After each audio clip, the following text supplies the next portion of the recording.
প্ৰিয় দৰ্শক বন্ধু, জীৱনৰ কথা মঞ্চলৈ মই ডক্টৰ শশীকান্ত শইকীয়াই সকলোকে স্বাগতম জনাইছোঁ। আপোনালোকে জীৱনৰ কথা চাই আহিছে, জীৱনৰ কথা উপভোগ কৰি আহিছে, আৰু যিসকল দৰ্শকে জীৱনৰ কথা নিয়মীয়াকৈ চাই আহিছে, উপভোগ কৰি আহিছে, কিন্তু এতিয়ালৈকে লাইক, কমেণ্ট, শ্বেয়াৰ আৰু ছাবস্ক্ৰাইব কৰা নাই, সেইসকলক মই অনুৰোধ কৰিছোঁ লাইক, শ্বেয়াৰ, কমেণ্ট আৰু ছাবস্ক্ৰাইব কৰি অধিক দৰ্শকৰ মাজলৈ মোৰ এই ইউটিউবৰ চেনেলটো লৈ যায়।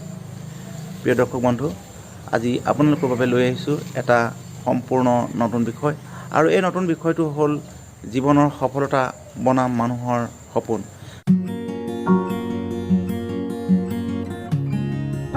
আমি সকলোৱে জানো যে পৃথিৱীত 1% মানুহ সফল হয় আৰু বাকী 99% মানুহ সফল হ'ব নোৱাৰে, বিফল হয়। আৰু 99% মানুহ কিয় বিফল হয়, 1% মানুহ কিয় সফল হয়, এই প্ৰশ্ন যদি আমি কৰোঁ তেতিয়াহ'লে সকলোৱে হয়তো অনুভৱ কৰিব পাৰোঁ ইয়াৰ সৈতে জড়িত হৈ আছে জীৱনৰ সপোন আৰু সফলতাৰ সপোন। যিসকলে জীৱনত সফল হ'ব বিচাৰে, যিসকলে জীৱনত আগুৱাই যাব বিচাৰে, যিসকলে জীৱনত নিজকে নতুনত্ব দিব পাৰে, যিসকলে মানুহৰ জীৱনত কিবা এটা কৰি থৈ যোৱাৰ পৰিকল্পনা কৰে, আঁচনি কৰে, সেইসকল মানুহে সদায় সফল হ'ব পাৰে আৰু নিজৰ জীৱনক আগুৱাই নিব পাৰে। 1% মানুহ সফল হোৱাৰ মূল কাৰণটোৱে হ'ল যে কেনেদৰে জীৱনটো আগুৱাই নিব পাৰিব আৰু কেনেদৰে জীৱনটোক সফল কৰি তুলিব পাৰিব আৰু কি কাৰণত তেওঁ জীৱনটোক আগুৱাই নিবলৈ লৈছে সেই বিষয়ে জানে। মনত বিশ্বাস থকা মানুহে, মনৰ শক্তি থকা মানুহে জীৱনটোক সফল কৰি তুলিব পাৰে। যিসকল মানুহৰ মনত বিশ্বাস আছে, শক্তি আছে, সেইসকল মানুহে জীৱনৰ সপোনবিলাক পূৰ কৰিব বিচাৰে। আৰু সপোন দেখা মানুহে বা জীৱনত সফল হ'বলৈ খোজা মানুহে তেওঁৰ বাবে নিশাটো ছুটি হয় আৰু দিনটো দীঘল হয়। তেওঁলোকক সপোনে টোপনি যাবলৈ নিদিয়ে, তেওঁলোকক সপোনে জীৱনটোক আগুৱাই নিয়াৰ ক্ষেত্ৰত এনেদৰে শক্তি যোগান ধৰে যিসকলে নিদ্ৰাৰ কাষলৈ যাব নিবিচাৰে, কেৱল অধিক সময় তেওঁলোকে কাম কৰিব বিচাৰে, কৰ্মৰ যোগেদি তেওঁলোকে আগুৱাই যাব বিচাৰে। আৰু সপোন এনে এটা সম্পদ, যি সম্পদক আমি এখন পাখিৰ সৈতে, জীৱনৰ পাখিৰ সৈতে কল্পনা কৰিব পাৰোঁ। আমি সকলোৱে জানো যে সপোন পূৰ্ণ হ'ব পাৰে, সপোন বাস্তৱ হ'ব পাৰে এটাই কাৰণ, সেয়া হ'ল কঠোৰ পৰিশ্ৰম, সাধনা আৰু নেৰানেপেৰা চেষ্টা। কোনোবাই কিবা ক'ব, কোনোবাই এইটো ক'ব, বিফল হ'লে মানুহে কি ক'ব, এনেকুৱা কথাবিলাক আচলতে সপোন দেখা মানুহে কেতিয়াও মনলৈ নানে। নিজৰ দৃষ্টি, নিজৰ শক্তি, নিজৰ পৰিশ্ৰম সদায় আগুৱাই নিব বিচাৰে, আৰু সেইকাৰণে সেইসকল মানুহে জীৱনত সফল হ'ব পাৰে।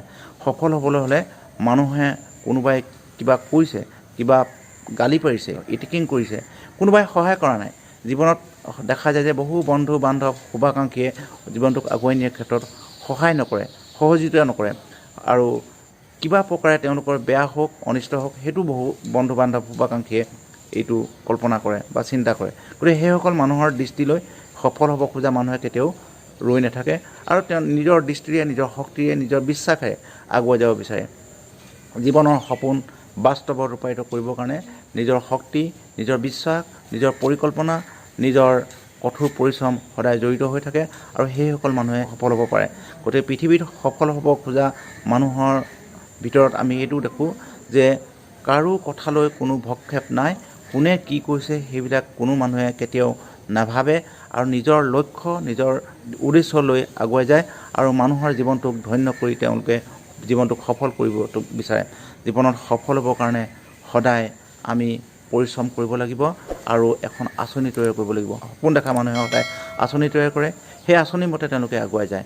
নিখুঁত আঁচনি, নিখুঁত পৰিকল্পনা, কঠোৰ পৰিশ্ৰম, কঠোৰ সাধনা, সময়ক ভাল পোৱা, এই কামবিলাক সপোনৰ সৈতে জড়িত হৈ থাকে। সপোনক বাস্তৱ ৰূপ দিবৰ কাৰণে এই সকলোৱে সহায় কৰে। গতিকে প্ৰিয় দৰ্শক বন্ধু, মই পুনৰ আপোনালোকক অনুৰোধ কৰিব বিচাৰিছোঁ, যিসকলে জীৱনৰ কথা নিয়মীয়াকৈ চাই আহিছে কিন্তু এতিয়ালৈকে লাইক, শ্বেয়াৰ, কমেণ্ট, ছাবস্ক্ৰাইব কৰা নাই, সেইসকলক পুনৰ মই অনুৰোধ কৰিছোঁ যে জীৱনৰ কথা উপভোগ কৰক, জীৱনৰ কথা চাই যাওক, আৰু জীৱনটোক নতুনভাৱে সৃষ্টি কৰিবৰ কাৰণে, জীৱনটোক উপলব্ধি কৰিবৰ কাৰণে জীৱনৰ কথাই যাতে অনুপ্ৰাণিত কৰে, উৎসাহিত কৰে। এইখিনি কৈ পুনৰ নতুন বিষয় এটা লৈ এই মঞ্চত মই উপস্থিত হ'ম। এই বিষয়টো লৈ আজি ইমানতে সামৰি মই ডক্টৰ শশীকান্ত শইকীয়াই জীৱনৰ কথাৰ পৰা আজি মেলানি মাগিছোঁ। ধন্যবাদ।